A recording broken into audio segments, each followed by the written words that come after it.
Thank you. Thank you, Madam President. Members of the Security Council, we meet today in the aftermath of the most serious recent escalation between Israel and Palestinian militants in Gaza. Although the immediate crisis was diffused, the situation remains highly volatile. Following Israel's targeted killing of Palestinian Islamic Jihad commander Baha Abu al-Atta in Gaza, Palestinian militants launched more than 500 rockets towards Israel. This latest escalation was preceded on the 1st of November by some 10 rockets that were launched from Gaza towards Israel, one of them hitting a house in Sderot city. While according to the Israeli Defense Forces, 90% of the rockets were intercepted by the Iron Dome, those that landed caused damage to residential and commercial property. 78 Israelis were treated for injuries or shock. The indiscriminate launching of rockets and mortars at civilian population centers is unacceptable and must stop immediately.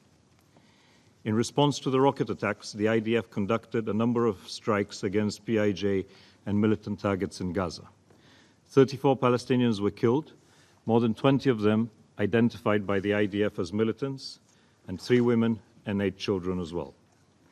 One of the fatalities was reportedly caused by a Palestinian rocket falling short inside Gaza. In total, 109 people were injured as well. Among the people killed in Gaza were 8 members of a family who were killed in a single Israeli strike. The IDF has reportedly admitted that their home was mistakenly targeted. This is a tragic and heinous incident and must be thoroughly and impartially investigated. There is no justification for the killing of civilians anywhere. Madam President, I want to recognize today the extraordinary effort by Egypt, working closely with the United Nations, to ensure that calm in Gaza was restored after 48 hours of hostilities. Had our efforts failed, we would certainly be in the midst of another war that would be far worse than the terrible conflict of 2014. The dangers, however, have not passed. Although for now the arrangements that came into effect in the early hours of the 14th of November are holding, sporadic rocket launches have continued, prompting Israeli retaliation. But there are also other risks. Israeli closures and intra-Palestinian division feed a desperate reality. Militant activity, rocket fire, and retaliatory airstrikes constantly risk more violence. Over the past year and a half, the UN has worked hard to prevent escalation and implement the UN package for Gaza as endorsed by the AHLC. As a result of this work, electricity supply was restored to an average of 13 hours per day. More than 16,000 temporary jobs were created, and work is progressing on reviving an industrial zone to create long-term economic opportunities.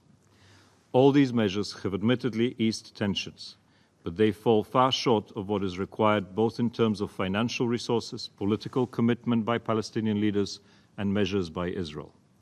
Gaza ultimately requires a political solution. Militant activity cannot continue to undermine the chances of peace and development.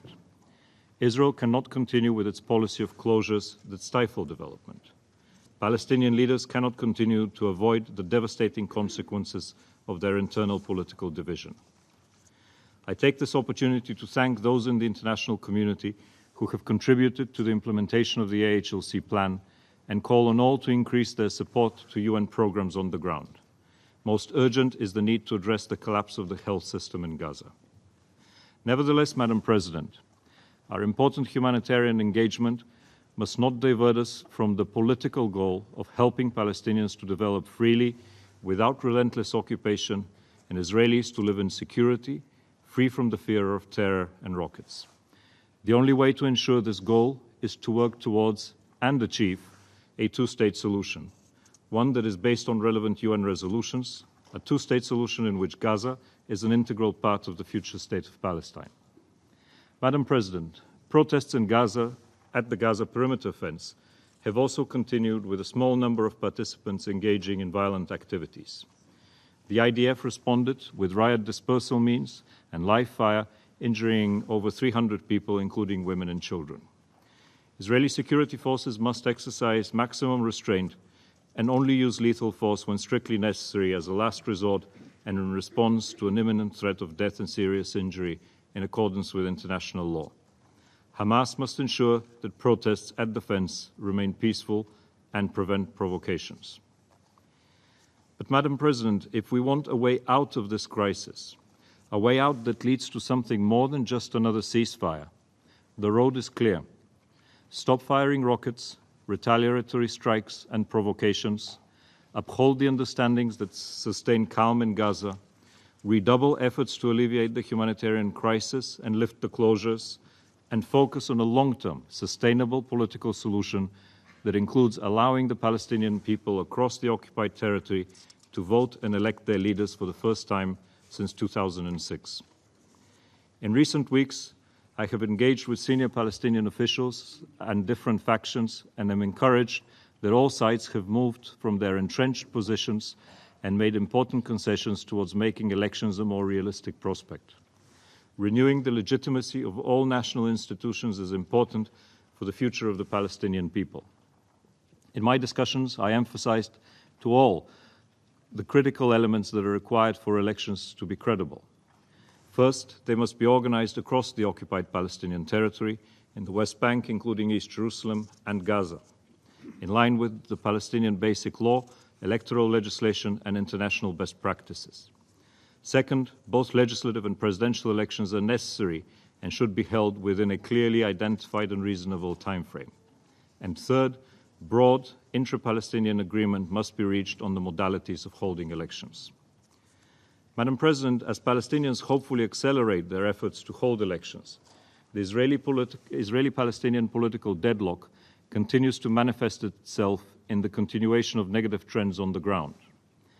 On the 1st of November, some 2,600 housing units were advanced by the Civil Administration High Planning Committee, including 102 units in Mavot Yericho, an outpost in the Jordan Valley that the Israeli government decided in September to retroactively legalize as a new settlement. Other notable plans include 382 units in the Dolev settlement west of Ramallah and 609 units in the large urban settlement of Beitar Illit west of Bethlehem. I take the opportunity to reiterate that we regret the announcement made on the 18th of November by the United States that it no longer views settlements as inconsistent with international law. The United Nations position remains unchanged. As per UN Security Council Resolution 2334, Israeli settlement activities are a flagrant violation under international law and a major obstacle to the achievement of the two-state solution and a just, lasting and comprehensive peace. Madam President, demolitions and seizures of Palestinian-owned structures also continued across the occupied West Bank, including East Jerusalem. Citing the absence of Israeli-issued building permits, which are nearly impossible for Palestinians to obtain in Area C and East Jerusalem, Israeli authorities demolished or seized 48 structures, resulting in the displacement of 101 Palestinians, including 46 children. This practice must immediately cease. Violence, Madam President, also continues across the occupied Palestinian territory. In the West Bank, including East Jerusalem, 46 Palestinians, including 9 children, and 3 Israelis were injured in various incidents, including during clashes, search and arrest operations, and settler-related violence. On November 11th, a 22-year-old Palestinian man was killed in circumstances that indicate that he did not pose a threat. Such acts must be thoroughly and impartially investigated and the perpetrators held accountable. The IDF has reportedly launched an investigation into this incident. 4 days later, on the 15th of November, a Palestinian journalist lost an eye after being reportedly shot by the ISF while covering a demonstration in the Surif village north of Hebron. I remain concerned by continuing and sometimes escalating settler-related violence. Attacks on Palestinians and their property in the context of the annual olive harvest have continued despite preventive measures adopted by the Israeli authorities. These attacks, along with the restrictions on Palestinian farmers' access to their land in areas adjacent to Israeli settlements and behind the West Bank barrier, have undermined agricultural livelihoods.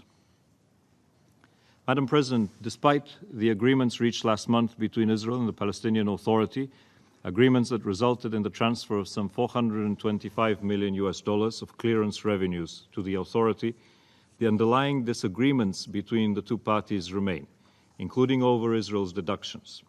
It remains critical that both sides engage in a constructive manner with the goal of restoring the revenue transfers in full, in line with the Paris Protocol on economic relations.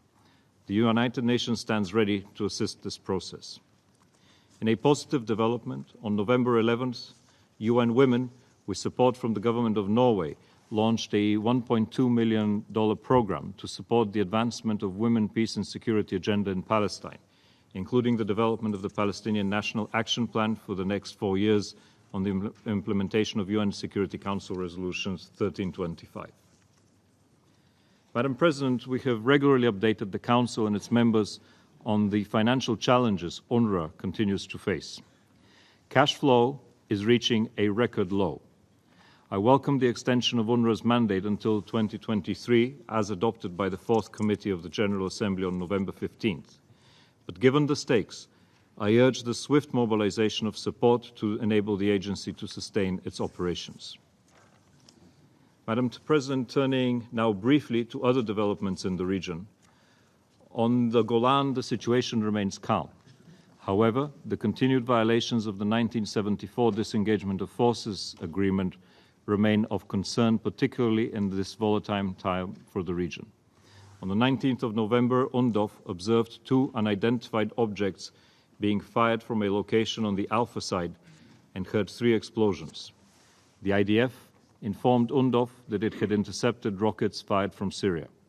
The Syrian authorities informed UNDOF that they had no knowledge of any firing of rockets.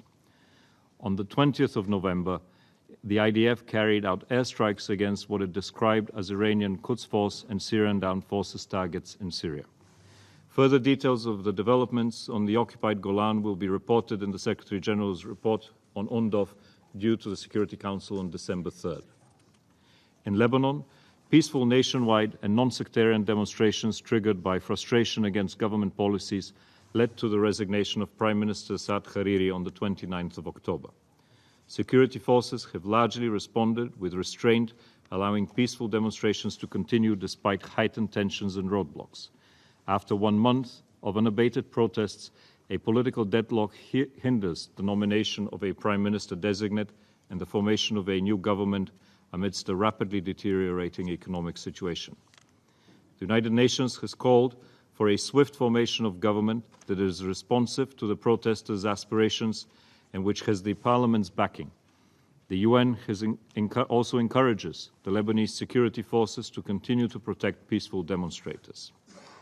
In the UNIFIL area of operations, following decreased joint operations with the Lebanese armed forces prompted by popular protests, UNIFIL's observers, in close coordination with the Lebanese armed forces, returned to normal levels in early November.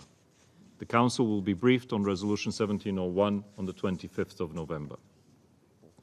Madam President, in closing, I would like to return to the issue of long overdue Palestinian elections. The Palestinian people have a right to vote and elect their leaders. For too long, they have been denied that right, and division has set in. A whole generation's voice for the future has yet to be heard.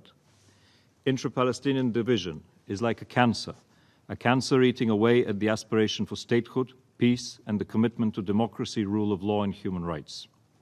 Elections are not a gift, they are a right.